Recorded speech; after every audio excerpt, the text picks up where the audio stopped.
All right, so I want to do one more here.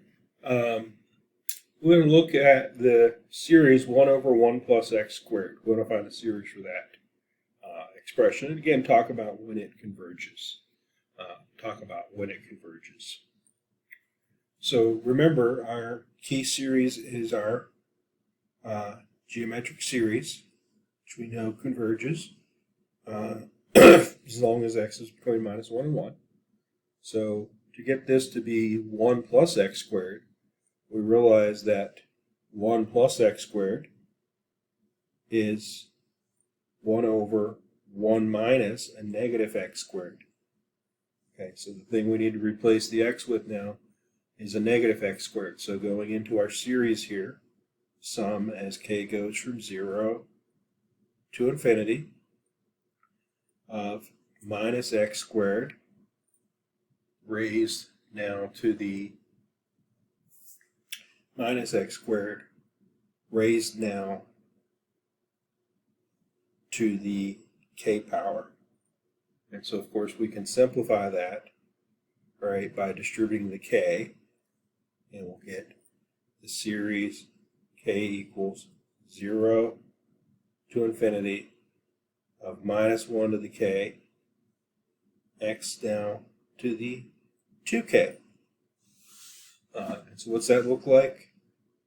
That looks like the series 1, k equals 0. That'll be minus 1 to the 0, be 1. X to the 0, be 1. K equals 1, that'll be minus 1 to the first. X to the 2 times 1. And then minus 1 to the second power, we make it plus. X to the fourth, minus x to the sixth, and then plus, and so on. Okay, so that's that series. And that series converges to 1 over 1 plus x squared as long as x squared falls in the interval of convergence for this guy, which is, in other words, it needs to be less than 1. Right? So absolute value of x squared, which is just x squared, has to be less than 1. So we know this converges as long as absolute value of x is less than 1. In other words, as long as it will be between minus 1 and 1. As long as we are between minus 1 and 1. Okay. So real quickly here, let's look at the function here. 1 over 1 plus x squared. There, well, wrong graph. 1 over 1 plus x squared.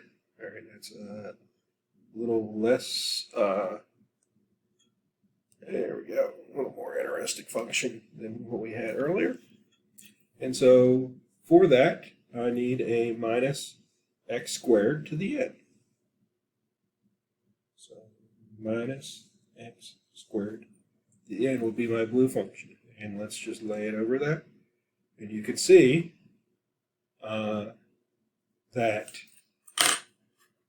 close to the interior. Now, again, this is not the infinite series, so it's not going to lay on it exactly.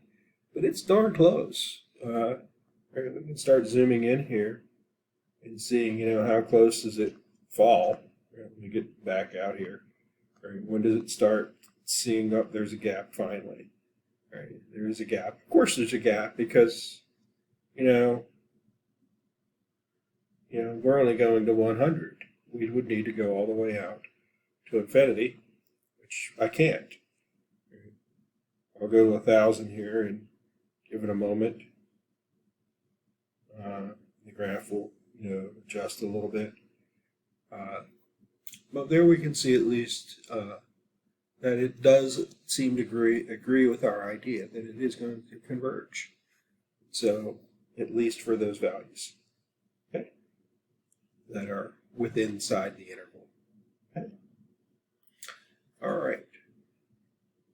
Now, really important, all of these results only talk about the internal values. All of these only talk about the internal values. Whether it will actually converge at the endpoints or not would actually depend on you'd have to actually test those still individually.